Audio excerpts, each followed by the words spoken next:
Well, what's the crack, everybody? You're all very welcome to episode 76 of fucking the Ramble Pod. I was supposed to be in town. I was in town early, or planned to be in town early to record a Buckshot episode, but unfortunately my guest had to cancel. A job came in at the last second, and in this game you gotta fucking take what you can get. So it's alright to reschedule for. I'll end up getting 2 next week, so we'll be alright. Thanks very much. What's the crack, everybody? Of course, I'm recording in the car. This is the fucking...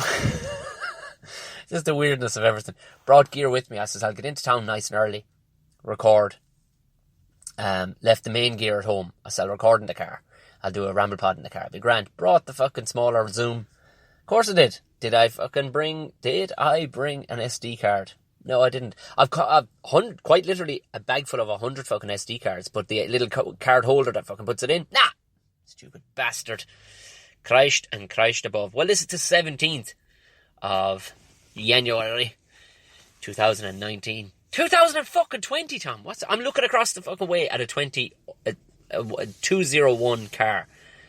Christ above. I'm in the Drury Street car park. The reason why I'm in town anyway, even though I got the cancellation late last night, the reason why I'm in town is because I am about to go on the Ivan Yates show.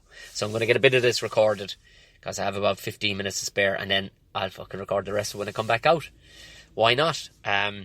What's the fucking crack, everybody? How you keeping? Sorry, I've been dragging my fucking hole on this. Again, it's just quite literally fucking time. That's why I need more Patreons on board, so I can fucking tell other jobs, no! I need to do more podcasts, and I've fucking been missing it. Been missing the fucking podcasting. But don't worry. The things are leveling back out again. This is so your life goes on hold when you do something like a fucking run of a panto show. But it's alright. Like I said, it's leveling back out again. My thanks again, of course, to with new Patreons this week. I'll give you a shout out. I know Bestie's on board, long-term listener over there in Canada. What's the crack, girl? I fucking took a screenshot of it and everything. Chap, minus 38. Holy fucking Canada right now. Good, sweet, suffering Jesus. I was on Snapchat. So yeah, if you want to... Yeah, this is the thing. Follow me on all the usual platforms. You can, Tom O'Mahony Comedy will find most of them. Or I've set up a Buckshot page on Instagram, just so anybody who's new to it can have a scan down on the back catalogue. Because a lot of people jump on board and they're going, because, of course, these fucking, these apps, I say this like such an old man, these applications on phones, they'll only, like, show you the first 10 and then, wait, and nobody waits 10 seconds for a phone, or even 4 seconds for a phone, then the next few will load. If you go through Spotify, it does kind of, you get a good shot of them, but the truth be told, you gotta go through the back catalogue. There's a lot of fucking people there. Go down through it. Samantha Mumbas, Eddie O'Sullivan, Tom Green even did a bit with me. The two Johnnies are way back there. There's, you know what I mean? There's gangs of people. So if you're new to it, go back and have an old fucking gander at it. Why not? Now to shout out, I've just got some shows to promote. Let me just see here now. What have we got? Oh, coming up next. First bit of stand-up. Lovely stuff. I'm up in Newry. This was a fucking wild night the last time. There was a fucking mad joke outside the fucking door. Do you know what? I had some crack at this place the last time I was there. McCooey's. It's actually kind of a funky cafe. But they clear out the tables. They put it out theatre style. And it's a lovely small little club run by Darren Matthews. I enjoyed the shit out of it the last time. The thing is, it's on the street, like, and they didn't have, like, the staging area, we'll call it. Now, they've gotten a stage and they've gotten curtains and all the rest of it, so it's actually, it's got a vibe now, you know what I mean? But before, I was just talking about fucking shit that was passing the street, and, like, I'm having the banter with the fucking crowd and stuff, and the next thing, this fucking absolute window licker, like, quite literally is licking the fucking window outside, and it turns into this just fucking... So I'm really looking forward to getting back there. I'm guessing it's not going to be the same vibe if the window lickers aren't there. So I won't be expecting it. But the crowd were fucking brilliant. So that's not. Yeah, this next Saturday, 25th of January, And I will be, where am I then? I'm in the Punchline a couple of days later with the mighty Colin Geddes, who has his show on the 24th, a second sold out SSE arena. Sweet Jesus Christ. Fucking hell, his head is going to be fucking the size of Aaron's by the time there'll be no talking to him. He'll want his own dress. Well, there are plenty of dressing rooms in UCH, where I'm just spent fucking 4 weeks at the Panto, but we'll be back down again on... So Limerick people, the 28th, we're in the Punchline. 28th of January, we're in the Punchline, myself and himself. The 31st, I'm in Ashbourne Comedy Club with Jim Elliott. Myself and Jim are doing a double headliner for Keith Fox, who has the Ashbourne Comedy Club. Where am I next? Let me just see. This is so fucking... I'm in the Roisin Dove, Galway. I'm back on the 4th of February. Fucking can't wait. Got a bunch of new material for you. There's a bunch of new material for everybody, lads, but I do really like the Roisin Dove. I do very, very much like the Roisin Dove. I'm in Cherry Comedy Club on the 4th of February. I'm in City Limits, Cork on the 15th. And I am... On the 22nd, I'm in Chaplin's Comedy Club. I'm back again on the 25th of February in the Punchline with Danny O'Brien. And the very first Caveman, people have been getting on to me, what the fuck, when's Caveman coming back? Caveman, it kicks off. I'm getting a bunch of dates sent to me today. It's just trying to lock in, get it turned around as fast as possible. Every motherfucker has a show out and they want to put it in a theatre. And we're going to go for some smaller theatres. We just want to spread the word of this thing, like fucking the word of Caveman. So the 29th, I'm going to be in Enniskillen at the Ardhone Theatre. So the 29th, that's the first, that's confirmed, that's on sale right now. Tickets are on sale for that right now. So if you go to defendingthecaveman.ie, you'll find that. There's more stand-up coming up, but that's enough. That's enough. Month and a half's worth of stand-up and talky stuff. So there you go. Like I said, Caveman will be back on board. Thanks very much, as I said, to the fucking Patreons. The Ramble Pod will be moving. It'll be moving on over into the next 2 weeks. I'm going to do one more, I think. And then it'll be only for the Patreons, the Ramble Pod. Buckshot with the interviews will still be up free. Go for it. Knock yourselves out. And do, if you listen on Apple Podcasts, give it the 5-star review. Write a little note underneath it. It's all good shit. Helps other people find it. And in turn, helps more people decide to do the Patreon. The amount of people that I've met who've got, I fucking love the podcast. Jeez, I must do the Patreon. Quite literally, I've met at least a dozen people in the last month who've got, I must do the Patreon. I don't know if that's that awkward moment thing where it's like, fuck, I'm meant to say to him fucking congratulations about his child or something. You know, in the same way, if you're not into it, you're not into it. But there will now be exclusive Ramble Pods purely for the Patreons over there. So there's a good excuse. And it's a piece of piss. If you have PayPal, you'll be in and out in 25 seconds. There you go. Simple as that. I can do no more other than tell you about the merch shop. Some people are still buying stuff on the regular basis. I see the same stuff seems to be going in the same direction all the time. There's a bunch of stuff goes to England, and I never get to find. I don't know, it's some mad bastard is just decorating his wall and my stickers or something of my face. But I don't know who in England is buying these stickers all going to the same spot. But fair fucking play to you. Thanks very much. It all goes towards the contribution of the podcast. So just to clarify, Ramble Pods, there'll be one a week, and they'll be purely going to the Patreons, and questions will be purely there for the Patreons. Shout outs direct. So it'll be more, I mean, it won't be to the wider masses, but it'll be purely for the, because you got to do something for the Patreon people. Most fucking podcasts, they ask for Patreon money, but they ain't giving fucking shit. Well, what else do I have to fucking talk about? That's it. That's gigs. Fucking, that's all the housekeeping, as I say, fucking done. We've another tractor protest in Dublin, apparently.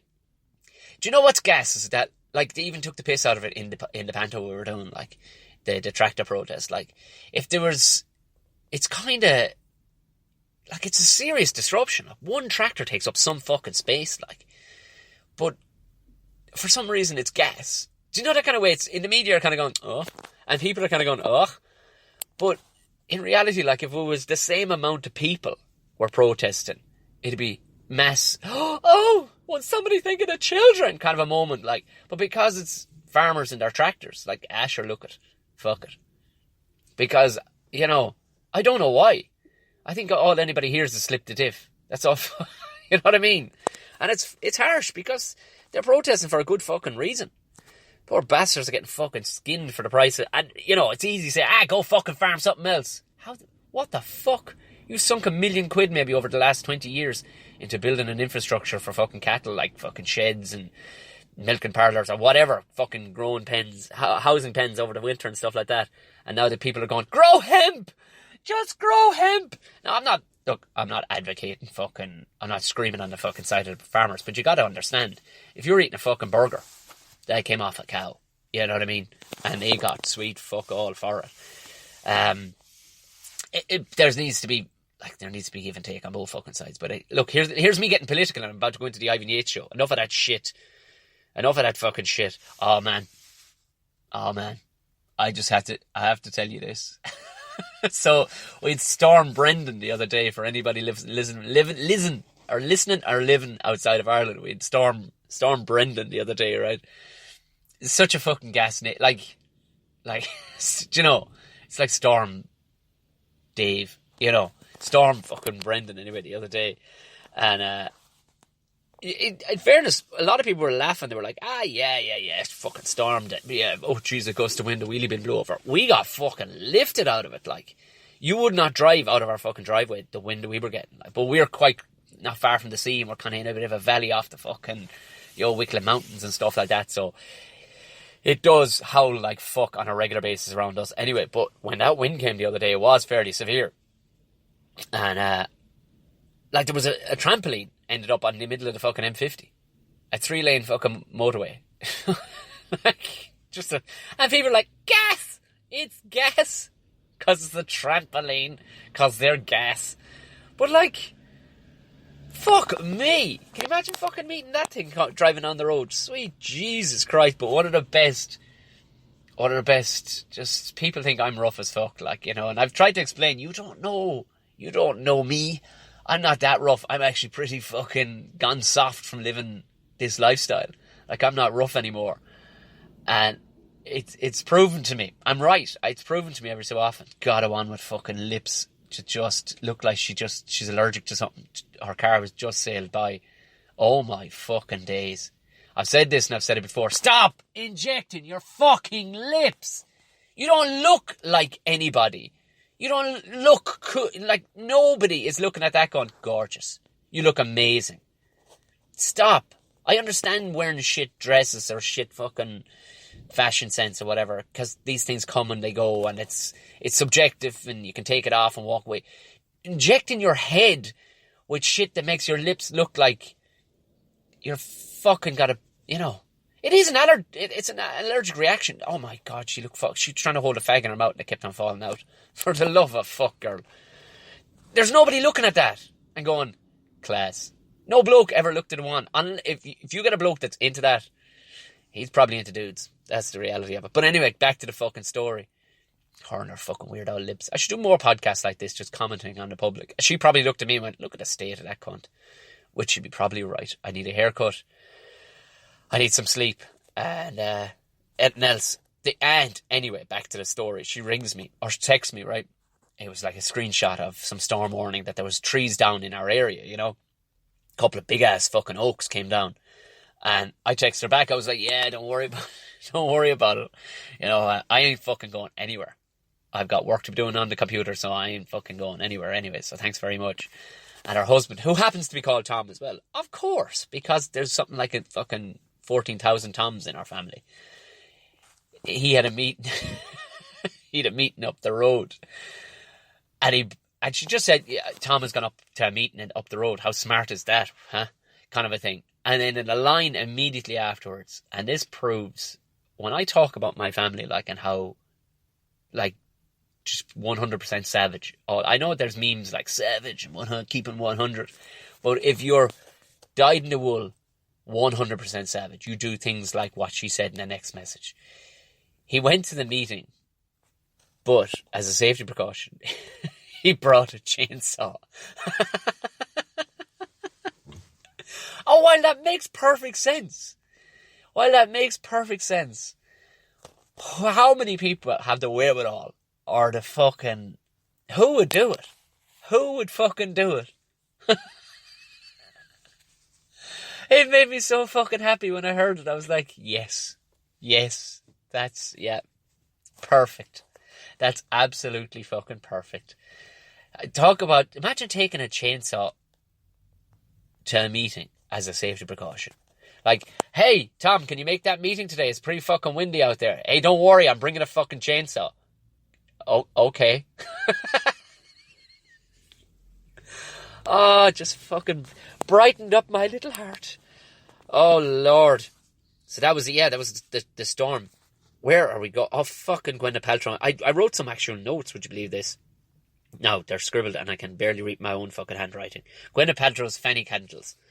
I don't know what to tell you about this. I think the joke writes itself. I think Gwyneth, I do think Gwyneth is, and I've talked about her before on the Andy McCarroll episode. I think she's a total fucking bluffer, because I know Robert Downey Jr. was saying the other day on a thing that, oh, she's amazing. She just look at a fucking page and just she memorise it immediately. Like, I think I can do that too, if I don't give a fuck about what I'm saying. Do you know what I mean? She's just such a nothing person. She's just such a, I'm a glass of water. You know, there's just nothing to her. But I think she's just a gas bastard. She's getting paid mega bucks to be thrown into movies that she doesn't really give that much of a fuck about. And then she turns around and says, I need to read into it more, because I just saw it. I did what I hate about people. I just read the fucking headlines and all the rest of it, but this candle smells like my vagina. By Jesus, fair play to you, Gwyneth. Like, tell us, what does your fanny smell of? I mean, you'll want a fucking fresh fanny. Like, you can't be selling no stinky fucking, hasn't showered in 3 days, fucking, you know, sweaty, smelly fucking, I mean, she's pretty skinny, you know. Probably doesn't sweat all that much, you know. But you better have some fresh fanny to be putting it into a candle. What? Oh, you gas bitch. I'm bringing out candles. Oh, that's it. Anybody out there who's halfway handy with a pen, please do me a fucking logo, and I will split the fucking, we'll sell it. Do the fucking logo for me of this candle smells like my balls. And I'm leaving the artistic rights up to you. I want cartoony hairy balls. If you can do it, please. And we'll split it. We'll put it on a t-shirt. And if we make any money off it, we'll fucking split it. Come on. Smells like my balls. Candle smells like, oh my, yes, let's, oh fucking hell. Do you know what? Time is against me. I'm gonna stop here. And with the magic of a recording device, I will fucking press record again in a little bit when I go and do this chat with Ivan Yates. Alright, chat to you in a bit. And through the technology fucking strides we've made in the past, I can just stick this together. I'm back after doing the chat or whatever. It was myself and one of the other the hosts on News Talk, Ciara Kelly, and a bloke from some programme about houses. He seemed like a nice chap. Hugh Wallace was his name. Of course I went along and pretended like I'd seen it all. Seen all these programmes, I knew all about him. But of course the worst thing that happens, you're waiting or whatever, you're sitting there and you're having your coffee and you say, oh, what do you do yourself? I'm like, I'm a stand-up comedian, and immediately then starts trying to be funny. You're like, okay, alright, I get it, yeah, I get it. I don't know what it is, I don't know why, I get it. People, you know, everybody thinks they're funny or whatever, and it happens loads. Like, and what you often get is people who, you know, in their head they're like, I am fucking cutting edge, and you can see it in stand-up. Some stand-up start and you're like, oh Jesus Christ, no, you need to understand what people in a live environment, and they're like, I'm going to change the fucking system. And there's lads, you know what I mean, who are doing alternative stuff, like Tony Cantwell and stuff like that. You know, they are doing alternative stuff, and it's, you know, wearing silly costumes and stuff, and people, they'll find their own niche crowd, and that's what this guy was trying to do, was trying to this humour, and I'm like, oh, and I'm chuckling along to be polite, but I'm like, fucking hell. And strangely, like, we're sitting in the oak, and I don't mind saying it, because neither one of them are going to be on the podcast to hear this, but myself and himself were shown in first into the studio, and we're sitting there, and Ciara Kelly comes in, and, you know, you kind of, oh, hey, how's it going? And she just, like, as if I was sitting in the middle. You're close to a table and there's no space for you to move. It's not like you walk into an environment where two people are facing you. I was to her side. She had to come in the door to my left shoulder. He was at my right shoulder. The only way you can acknowledge the other guy was to go across me. And quite literally, she walked in. I wasn't there, even though I kind of did that gentleman, you kind of sit up thing. And she just reached across me. Oh, Hugh, hi. I met you before. Cool. And she just sat back down. Like, what the fuck just happened? Like, her forearm grazed my nose practically. Like, so I made it my point. I went, hey, how's it going? Ciara, Tom O'Mahony, good to meet you.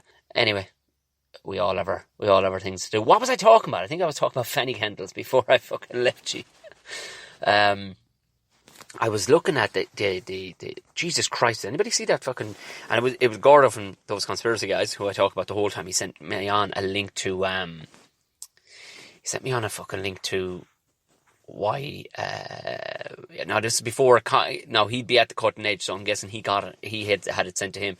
It was the video of Harry talking to that interviewer while they were in Africa or whatever about.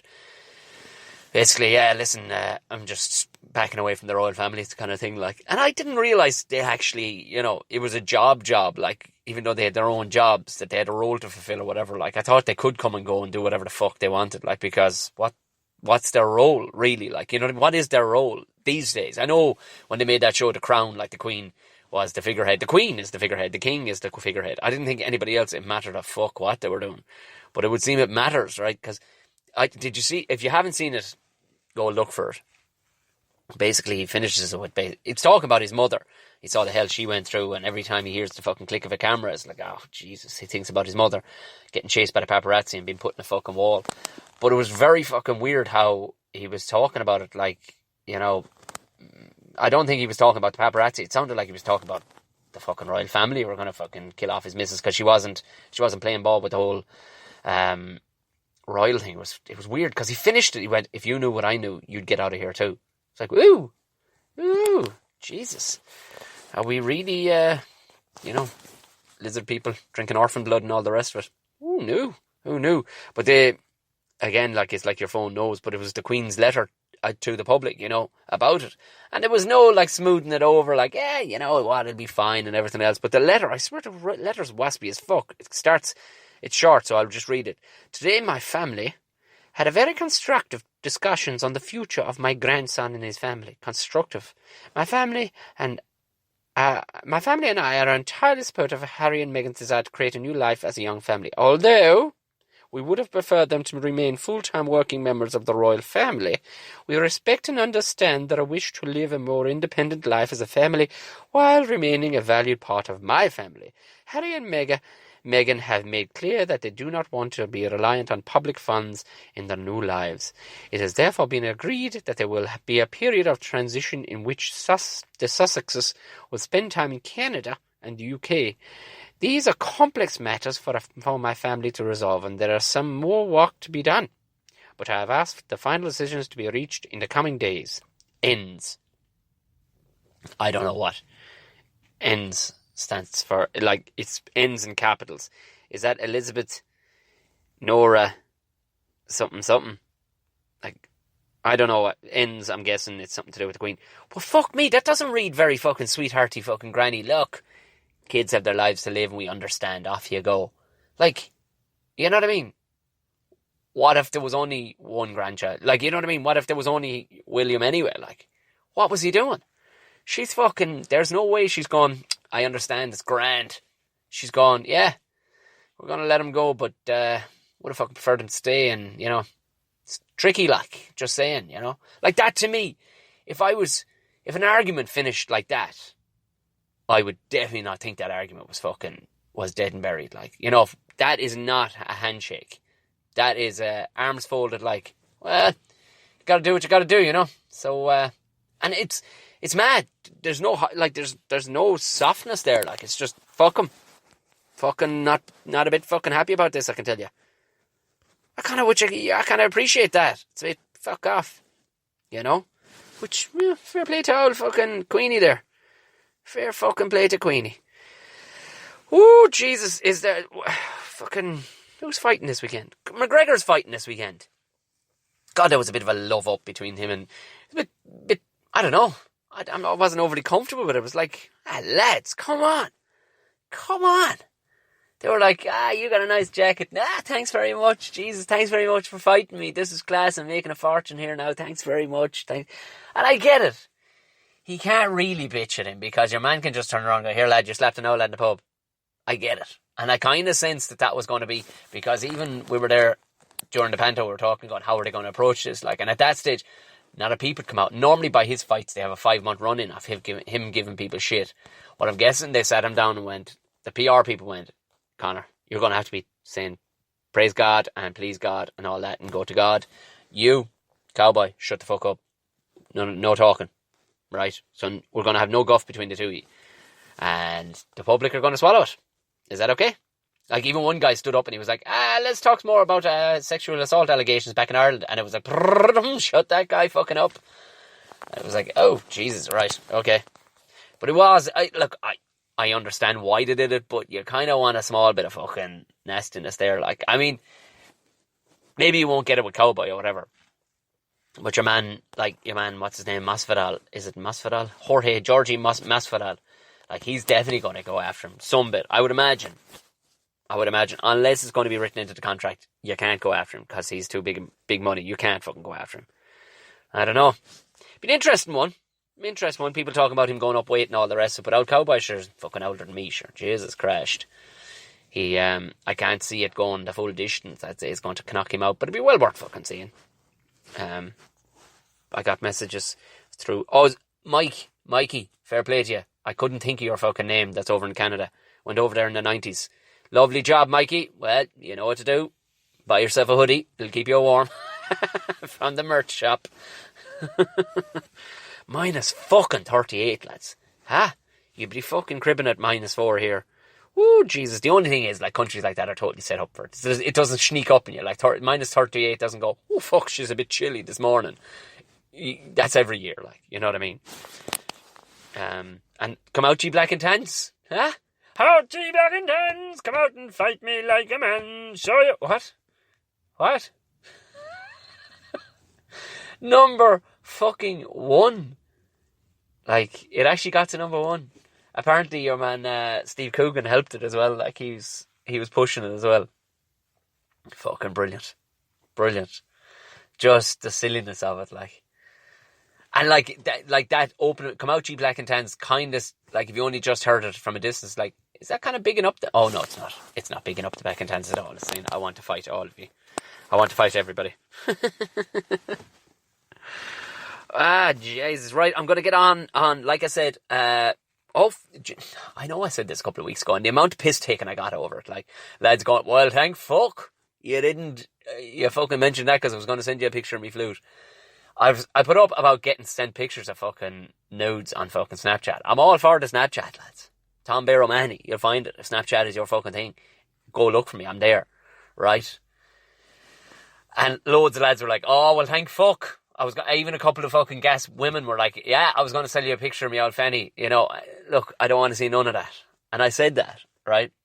And then the other night, you know, the only thing is, he prefaced, he didn't actually send me nudes, but it's like, can I send you nudes? I'm like, dude, are you fucking codding me? And I couldn't, like, and the thing is, in my head, I'm going, this is a fucking bloke pulling the piss out of me, like. This is somebody pulling the piss the whole way but it was like on and on and on going, listen, it's just the thing I'm into. It's just sending fucking nudes to straight blokes. You know what I mean? It just fucking gets me off. Again, I'm laughing my whole off going, this is somebody just acting the bollocks. Like, but it kind of seemed fairly legit. Like, when I went, nah, you're grand, sound lad. Quite literally is how I was saying it. Somebody pulling the piss would just walk away, you know, and just not reply. But it was like, no bother, cheers. How you keeping anyway? Like, grand, all the better for not seeing your flute. Yeah. So to reiterate, I don't want to see anybody's fucking bits. Fucking nothing. I don't want to see nothing. None of that shit. I don't need that shit in my phone. Fucking hell tonight. Oh Christ, up. A man goes through most of his life thinking you would never have to say that in a public forum. I'm not angry. I just don't need to see that shit. You know what I mean? It's like when you walk into a cubicle and it bangs the last person who was in there to take a fucking bang and dump. I'm not angry. I know people gotta take a dump. I'm just like, fuck. Or when the toilet seat's warm. Because that's the thing, isn't it? I thought I was the only person that was withered by that. And I mentioned on stage there, just for that last gig I think I was doing before Christmas, it's like the warm toilet seat, isn't it? You know, like, in your head, you subconsciously want to think that nobody's ever used this toilet seat before but you, but it's a fucking apple green on the M1, like, you know what I mean? Of course it has. It's been used 1,000 times a day. But it just really fucking hammers at home when the seat is already warm. It's like, fuck! Somebody's on this, like, fuck. That's fucking upsetting, isn't it? It's the same thing. I'm not angry. Just don't want it. Yeah, like I said, you don't ever think you're ever going to have to fucking say this in life. But sometimes, you know, it happens, you do. And there you have it. I'm going to get out of here. Follow me up on every fucking usual platform. Like I said, Buckshot Podcast is there on Instagram now. So there you go. Buckshot Podcast is the name of it. Give it a fucking gander. If you're new enough to the podcast and you haven't listened the whole way through, few people have gone back and listened to the entire back catalogue. There's over 215 I think there's 215 episodes including Ramble Pods, but there's 130 odd interviews, I think. Well, there's definitely 120 something interviews. So go back, have a listen to the back catalogue if you're new to it. You can see most of them. I think I've gotten most of the pictures. I'm probably missing one or two who will probably spot it and go, "Hey, where the fuck am I?" I apologise. I'm just not the best at this kind of thing. I need a management team around me just doing these kind of things. But I put them all up there on the old fucking Instagram. Or follow me, because I put up angry stories mostly from fucking forecourts on fucking motorways at 2 o'clock in the morning. If you want to see more of that stuff, follow Tom O'Mahony fucking comedy. Twitter is there as well, and so is the old Facebook page. Like I said, Defender the Caveman is coming back. I have all the gig listings and tickets are up to fucking date. I'm very happy with that. They're currently up to date right now on tomomahony.com. So if you want to get tickets to any of the gigs that I mentioned at the top of the show, go have a gander at that. Other than that, if you're listening on Apple Podcast, give it a 5-star rating, please. And you know what? Contribute to Patreon, because it's coming your way. The Ramble Pod is going to be solely for the Patreons the week after next. Right, gang, go on away, enjoy the weekend, and I'll talk to you again next week.